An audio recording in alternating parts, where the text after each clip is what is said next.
Hujan turun deras sore. Langit kelabu seperti perasaan Dimas. Sejak pagi, ia tidak bicara dengan Ray, sahabatnya sejak kelas 7. Padahal dulu mereka seperti bayangan, selalu berdua kemana-kemana. Tapi entah kenapa, semuanya begitu cepat. Semuanya berubah begitu cepat. Seminggu terakhir, Dimas melihat Ray sering jalan bareng Ray. Dimas melihat Ray sering jalan bareng Reno, teman baru yang populer di kelas. Awalnya biasa aja, tapi lama-lama Dimas merasa dijauhkan. Setiap kali ia mendekat, percakapan langsung terhenti. Setiap kali ia bertanya, Ray hanya menjawab pendek, datar, seolah malas berbicara. Sampai akhirnya, hari itu Dimas masuk ke kelas dan melihat sesuatu yang membuatnya darahnya mendidih. Di meja Ray ada buku catatan minggu, buku yang hilang sejak minggu lalu, dan di halaman dalamnya ada coretan besar bertuliskan tugas Dimas. Jangan dikumpulin dulu biar dia kena marah sama Bu Rani. Dimas terpaku, tangannya bergemetar. Ia menatap Ray yang baru datang sambil membawa minuman. Oke, lalu berteriak, "Kamu ngapain ngambil buku aku, Ray? Bukan aku. Aku udah capek pura-pura nggak tahu. Kamu pikir bahwa aku bodoh?" Seluruh kelas hening. Ray berdiri dengan wajah lukat, matanya memerah. "Diam, Edim, dengar dulu aku jelasin." "Gak usah, aku gak mau dengar apapun." Dimas langsung keluar kelas menghantam pintu sekuatnya. Hatinya terbakar. Ia merasa dihianati oleh orang yang paling ia percaya. Malam itu, Dimas tidak bisa tidur. Pesan dari Ray tidak ia baca. Ia hanya menatap layar ponsel yang terus bergetar dan membiarkannya. Hingga pagi berikutnya sesuatu terjadi. Guru memanggil Dimas ke ruang guru. Di sana Bu Rani menunjukkan video dari CCTV sekolah. Dalam video itu terlihat jelas Reno bukan Ray yang mengambil buku Dimas dan menaruhnya di meja Ray.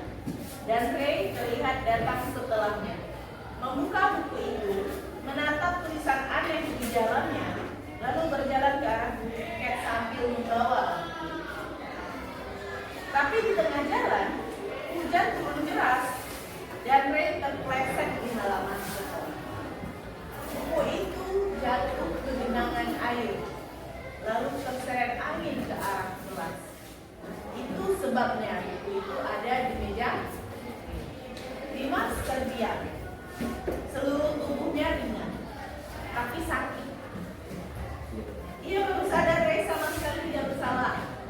Dan yang lebih parah, ia telah menyalahkan satu-satunya orang yang selalu membelanya. Saat jam pulang, Dimas berlari mencari Ray. Ia menemukan di taman belakang sekolah duduk sendirian menatap hujan. Berarti lagi galau ya. "Ray, kenapa mau marah lagi?"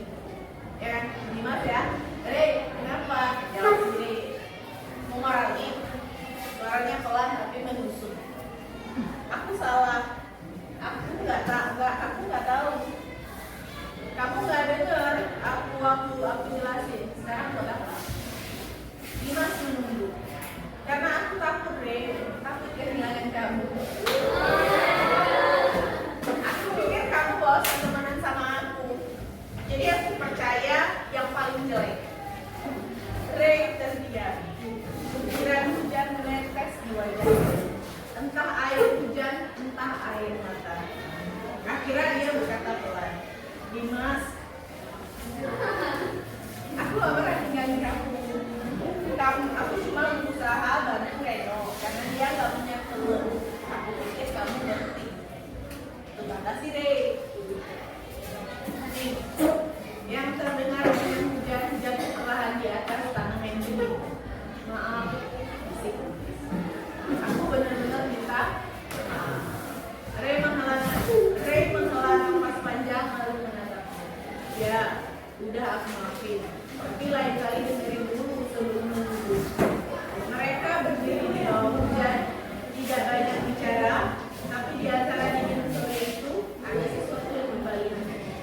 Oke, udah siap ceritanya? Gimana? Jadi apa yang terdengar dari itu kesal nggak kalian dengar ya? Tapi ujinya gimana? Sayang, ya berarti dilurus. Coba tengok saya kertasnya. Mana yang innalillahi wa inna ilaihi raji'un? Ya Allah, kenapa kayak gitu? Itu gimana kembaliinnya? Oke, tadi kita ceritakan dan kita tunjukkan juga kertasnya ada kak? Coba tengok kertasnya. Oke, ada. Aduh, innalillahnya ada, yang setengah innalillahi ada. Itu entah gimana bentuknya. Oke, turunkan. Kita refleksi ya. Oke, bagaimana kondisi kertas yang Anda pegang sekarang?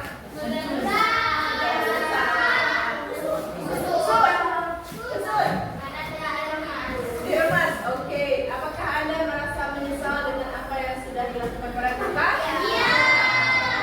Ya. Jika kertas itu adalah teman kita, orang tua dan guru, bagaimana seharusnya kita bersikap? Jika kertas ini kawan kita nih, kita harus lulus. Iya. Apa? Ya. Jangan langsung kesal. Jangan langsung kesal. Yang sebelah sini gimana? Lebih tenang dalam menghadapi masalah. Yang sebelah sana gimana? Gimana sakit kertas kamu udah terobek dua? Kalau itu kawan kamu bagaimana? Apa yang kamu lakukan? Udah terobek dua? Mana bisa satu lagi apakah sama? Kalau satu lagi? Jadi saya dijelaskan. Kalau kita bersikap harus apa tadi saya bilang? Berpikir dulu baru bertindak. Makanya kalau ada apa-apa, ada masalah yang seperti ini, tanyakan dulu. Konfirmasi ya cowok-cowok gitu ya. Silakan dikonfirmasi ya, bisa tidak ada salah paham. Kira-kira coba tanya dulu lah gimana. Baik-baik tanya. Jangan kan aju jotos terus. Ya kan? Paham? Oke. Sebagai mahasiswa Budi masih menikmati suasana baru. Di jalan ke kampus terlihat sumringah. Tiba-tiba ada air bersinar putih. Bagian cerah jadi penuh amarah. Untung ada WA. Mama baru transfer uang bulanan. Yang merasa saldo bertambah. Budi buka sosmed sekalian. Baca postingan menyeret tim sepak bola Jaya Keong. Sebagai penulis setia, ia wajib komen. Di kelas ada kabar dosen berhalangan hadir. Dudi pun melipir ke kantin Matoria. Di kantin, Dudi antri. Ternyata ada Susi, kecengan Dudi. Dengan heroik, Dudi mentraktir Susi. Tapi pas di kasir, Dudi sadar dompetnya ketinggalan di kosan. Itulah cerita Dudi hari ini. Peristiwa datang dan pergi, emosi silih berganti. Kalau kita tak bisa mengenali dan menjadi belok kiri, maka suasana dan lingkungan akan pegang kendali. Baik strategi, propaganda hingga provokasi, tahu persis bagaimana memanipulasi emosi. Banyak hoax yang menipu emosi, menggerakkan hati, dan akhirnya menggerakkan jempol untuk ikut menyebarkan. Konflik, perang saudara, dan aksi terorisme kebanyakan berawal dari pemanfaatan ketakutan dan perasaan terancam. Emosi itu alam jiwa yang memberi rasa pada dunia. Tanpa emosi, hidup ini tawar dan hambar. Tapi, jika emosi jadi raja, maka kita akan jadi budaknya. Kita tak beda dengan termometer. Panas naik angkanya, dingin turun ukurannya. Itulah sikap reaktif.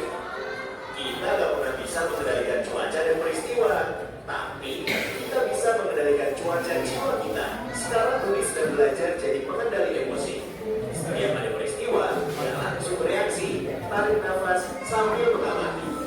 Dudi gak mau lagi jadi termometer yang sungguhnya ditentukan suasana sekitar. Dudi mau jadi stabilizer, meski tegangan naik turun, aliran listrik tetap stabil. Atau kulkas, meski di luar panas, dalam tetap adem. Bagaimana dengan kamu? Apakah kamu termometer atau stabilizer? Oke, menurut kalian termometer atau stabilizer atau mau kulkas?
bahagia terus, nggak mungkin sedih terus, ya kan?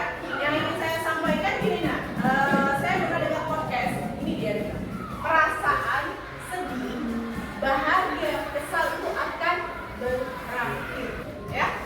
Jadi kita hari ini kita belajar tentang emosi. Tadi videonya untuk menjelaskan lebih. Besok kita hari ini mengenal apa? Emosi. Tapi sebelum kita menjelaskan tentang kita harus tahu dulu emosi itu apa. Emosi adalah perasaan yang muncul di dalam diri kita saat menghadapi suatu keadaan. Contohnya senang, sedih, marah, takut, malu, dan cemas. Semua emosi boleh dirasakan, ya. Boleh dirasakan walaupun itu perasaan marah, ya kan? Yang penting kita tahu cara mengelolanya. Semua harus kita rasakan, sedih, marah, kesal, takut, kecewa, dan semuanya ya. Itu memang naluriah dalam diri kita, nggak mungkin kita buang. Ya kan? Itu harus ada dalam diri. Yang penting apa?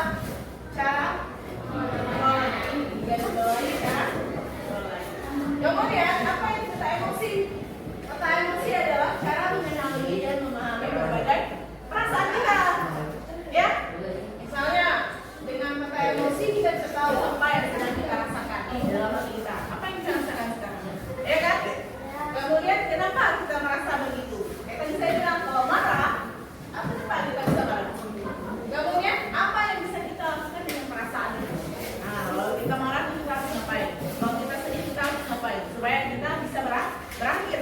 Sedih enak juga ya hidup sedih terus, bahagia terus, marah terus itu mungkin ya kan? Pasti bergilir. Dalam satu hari itu kita bisa merasakan banyak kali emosi. Oke? Kemudian 3 jenis emosi utama. Ada banyak emosi, nah ya, ada banyak emosi. Tapi umumnya terbagi dalam menjadi 4 kelompok besar. Warna ya, kita coba identifikasi ya. Kalau hijau biasanya senang, bahagia. Contoh perasaannya itu senang, bangga, nyaman. Kemudian kapan terjadi? Saat kita merasa aman dan diterima oleh orang lain. Kemudian biru, sedih, ya kan? Kecewa, kehilangan, kesepian, ya kan? Kehilangan, kecewa, sedih. Kapan terjadi? Saat kegagalan.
salah menjawab.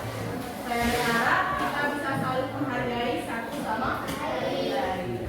Kemudian saya merasa tidak dihargai. Nah, kita sering ya. Saat kamu tidak mendengarkan saat saya bercerita, ada nggak ini? Ya.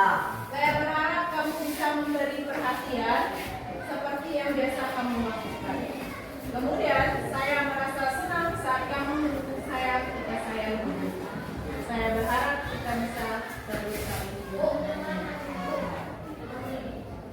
bentar ya. Oke, ada yang ingin ditanyakan? Ada yang ingin ditanyakan? Jadi nak, karena kalian udah paham, ya kan? Saya mau kasih lembar kerja. Ya, silakan diisi.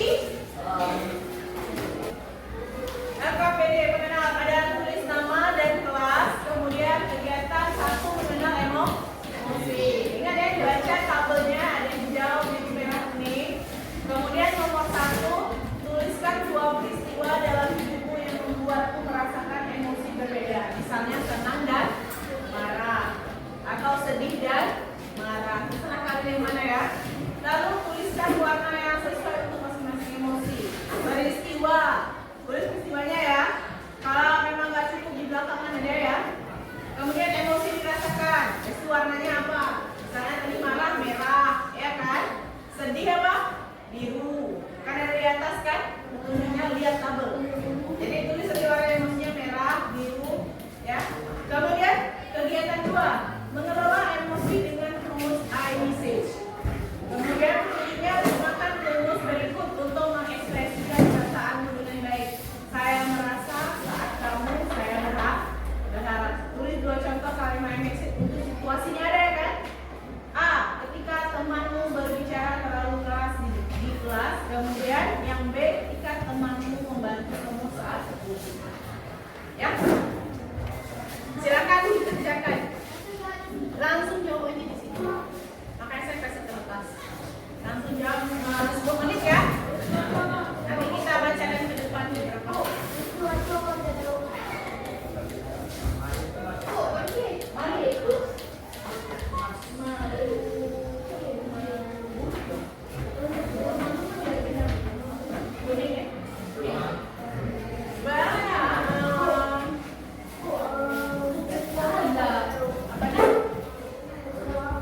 Peristiwa yang kamu rasakan yang sudah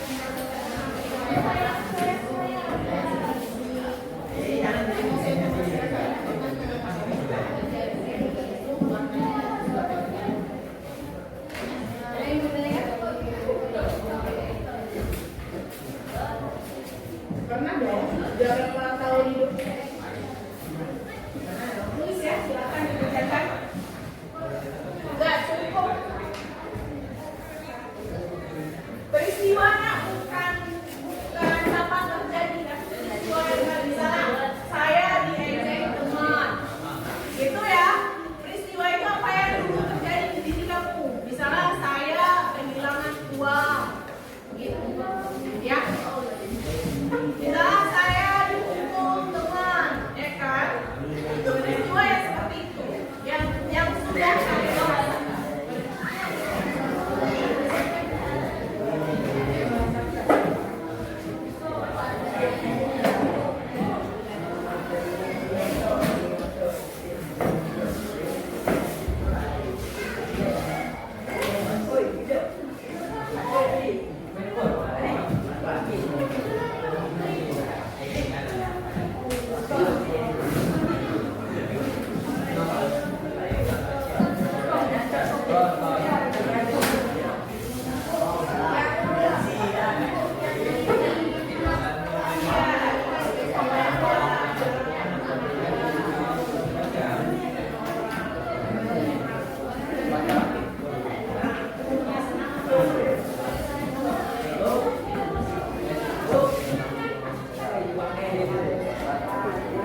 Bentar ya, bentar tadi saya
saya membawa masa bicara. Emosi yang dirasakan adalah takut. Emosinya pedih. Soal kedua, tuliskan dua contoh kalimat I mistake untuk situasi tersebut. A. Ketika temannya berbicara terlalu keras di kelas. Jawabannya, saya merasa kesal saat kamu berbicara terlalu keras di kelas. Saya berharap kamu tidak berbicara dengan suara yang besar agar tidak diganggu jawabannya. Soal kedua, ketika temanmu membantu kamu saat itu. Saya merasa senang saat kamu membantu saya saat itu. Saya berharap kamu bisa melakukan itu lagi kepada orang lain karena sikap yang seperti itu membuat orang lain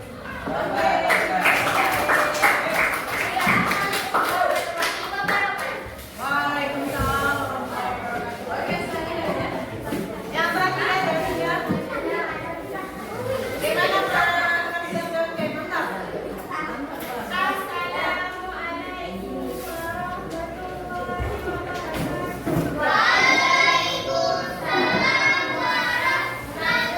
warahmatullahi wabarakatuh. Gurunya saya di sini. Ingin apa? Ingin membacakan tugas? Hasil tugas yang saya jawab ini. Ya. Bacanya nomor 1. Hai, tidak kalau di dalam. Ya, 1. Tuliskan dua tulisan Oke. yang membantuku merasakan emosi berbeda. Misalnya senang dan marah. Lalu tuliskan bahasa yang sesuai untuk permen. Peristiwa yang saat saya di Vietnam, Yes, apa hal yang saya lakukan. Emosi yang saya rasakan marah. Keduanya emosi senang. Yang kedua, saat saya berlomba berpidato dan dilihatin semua orang. Emosi yang saya rasakan takut, amarah, emosi kuning. Soal kedua, tuliskan dua contoh kalimat I listen untuk situasi berikut. A. Ketika temanku berbicara terlalu keras di kelas. Yang saya jawab, saya merasa marah saat kamu berbicara dengan keras. Saya berharap kamu bisa lebih menghargai orang lain. B. Ketika temanku membantu kamu saat itu. Jawab yang saya berikan, saya merasa senang saat kamu membantu saya saat itu. Saya berharap kamu terus membantu saya untuk menenangkan saya saat itu. Oke, terima kasih. Assalamualaikum warahmatullahi wabarakatuh.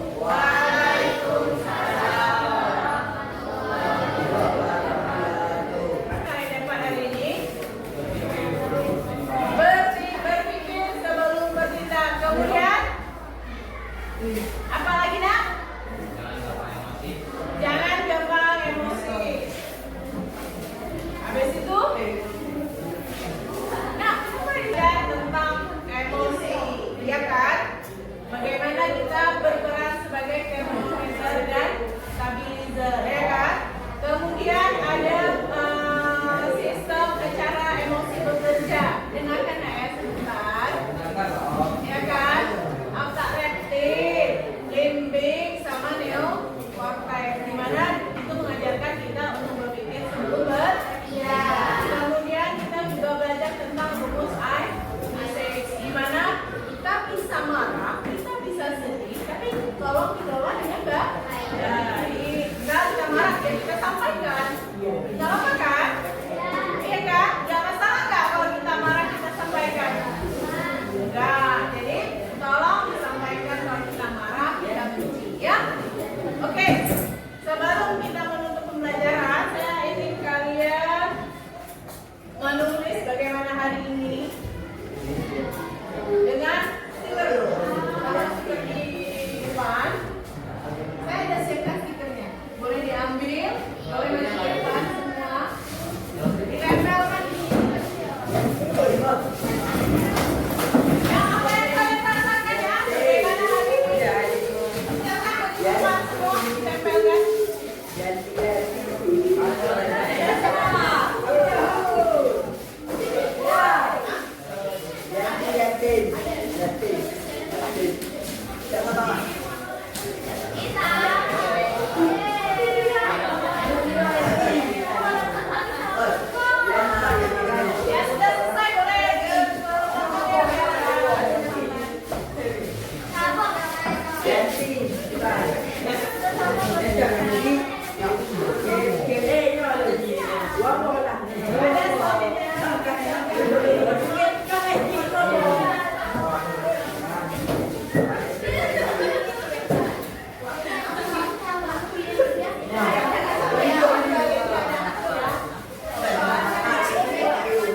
maunya diam juga masalah, mau respon juga terlalu banyak masalah. Yang penting seimbang dan tahu cara bagaimana mengelola emosinya.